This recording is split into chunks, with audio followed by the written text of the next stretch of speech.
Hi,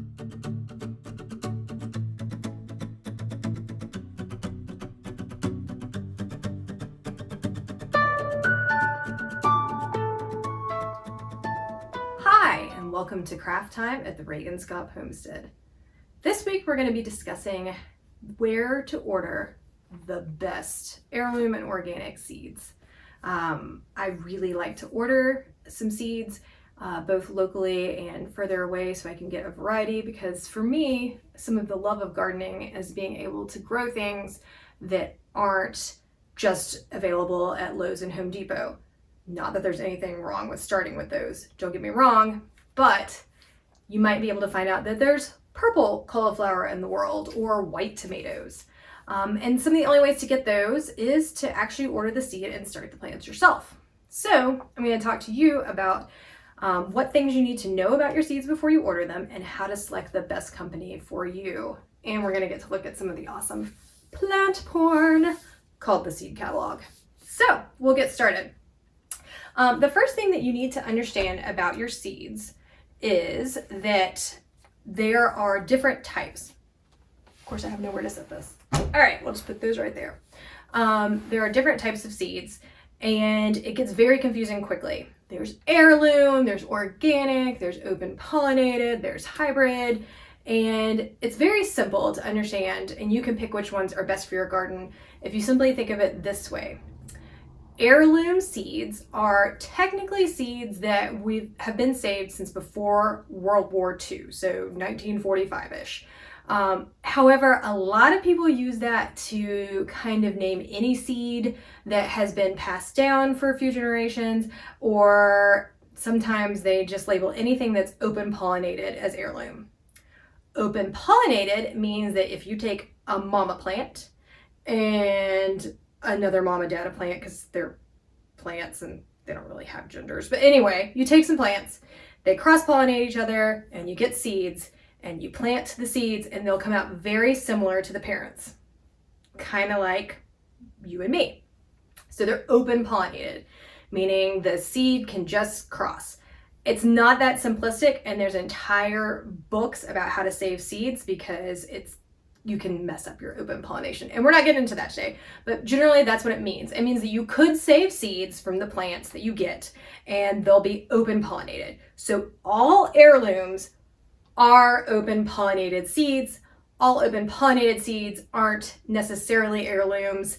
They're kind of used interchangeably. It's just if they're an old variety or not. And then you get into organic seed. Organic seed has to do with the parent plants, where the parent plant's grown in a certified organic condition. That's really all that means. So for some people, that's a really big deal. They want to start their garden with seeds that grew from organic plants that have no residual chemical pesticides, things like that.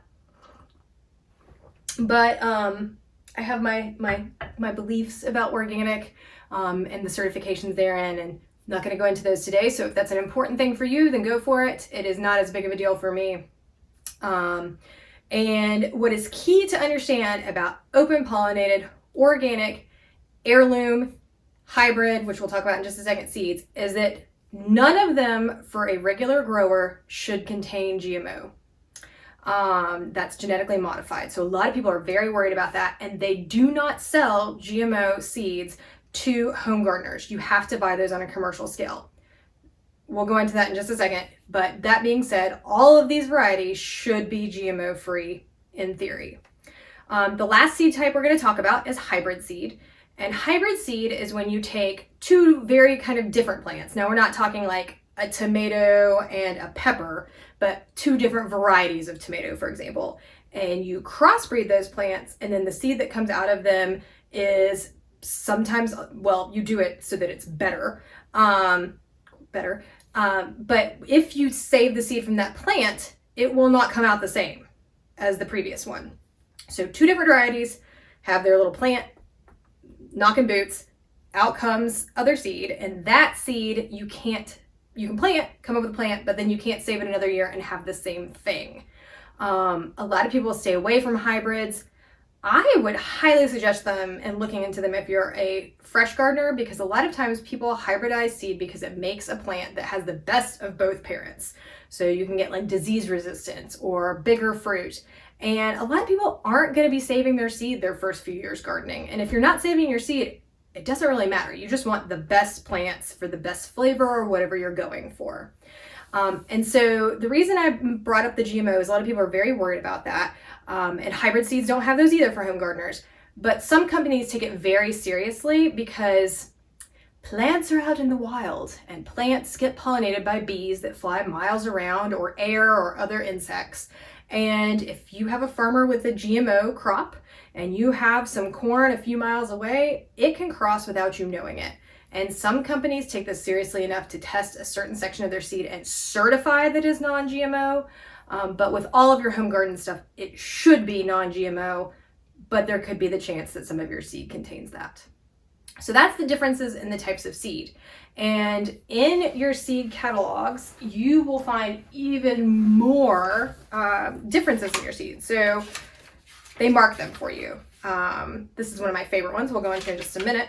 And they actually have in there their key attributes.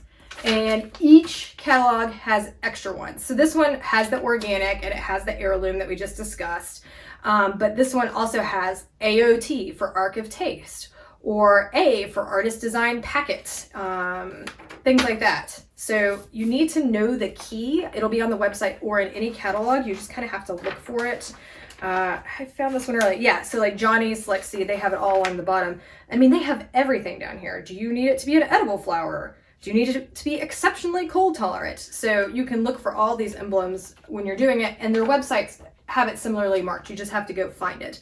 But the big key ones when you're ordering is knowing, what these contents and little labels mean.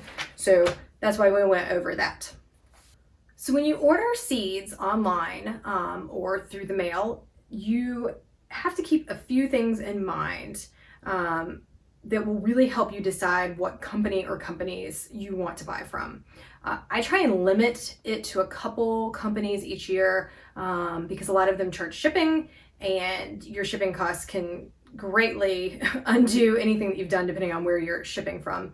So I try and narrow it down to a couple that really work for me. And then I'll have some extras for you guys to choose from as well. But the way I look at it and how I've decided over the years, because I have ordered a lot of seed over the years, are these 6 factors. The first one, I mean, I hate to be that way, cost.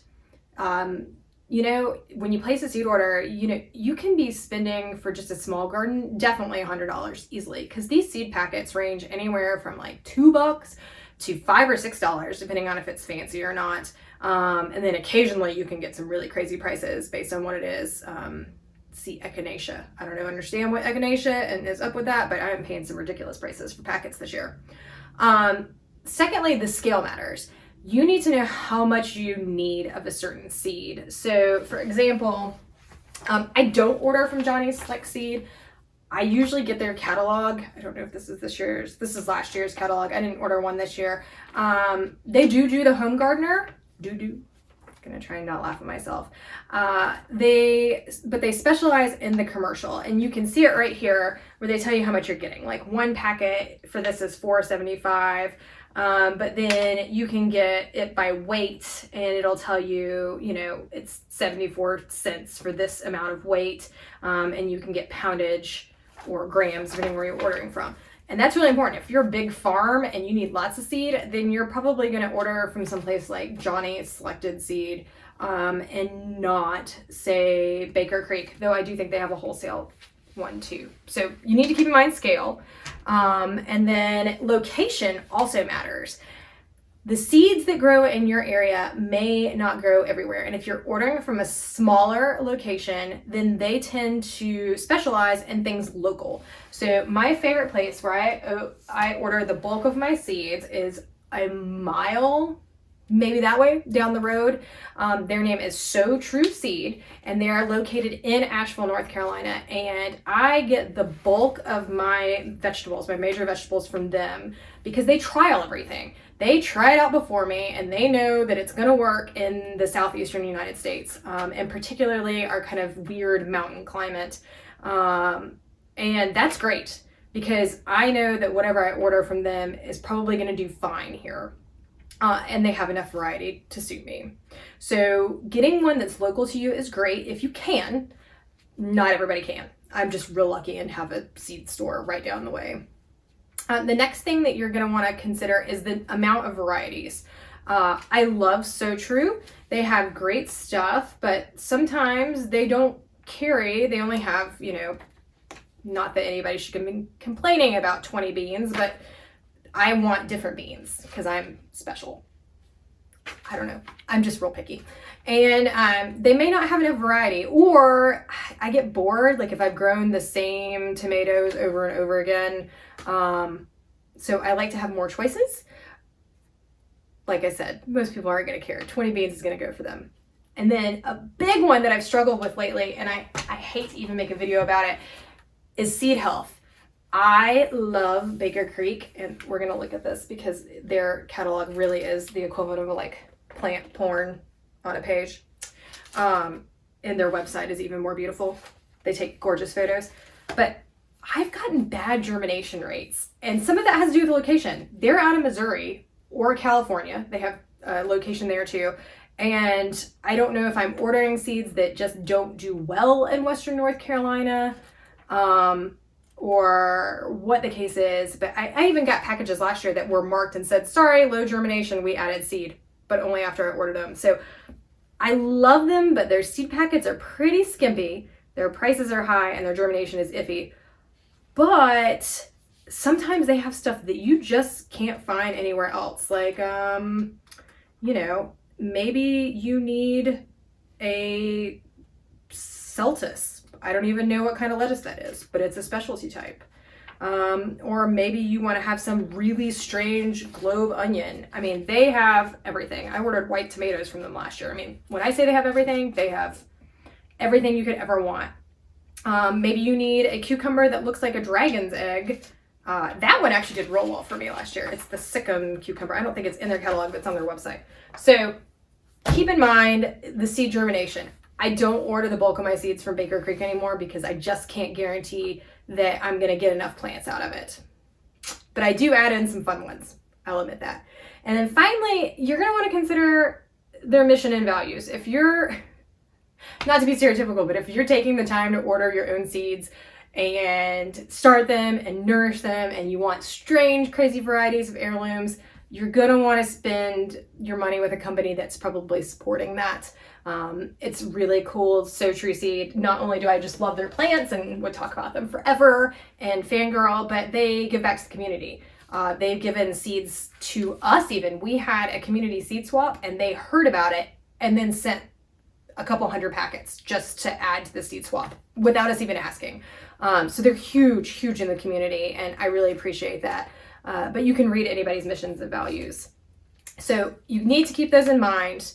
And the biggest one for me, I'm just gonna be real honest, is that cost and where it's located and how healthy the seeds are. Because as much as I want to spend $5 or $6 a packet, that adds up. You know, 4 packets is not going to make my garden, and that's $20 right there. So I like to go with one that's a little less expensive.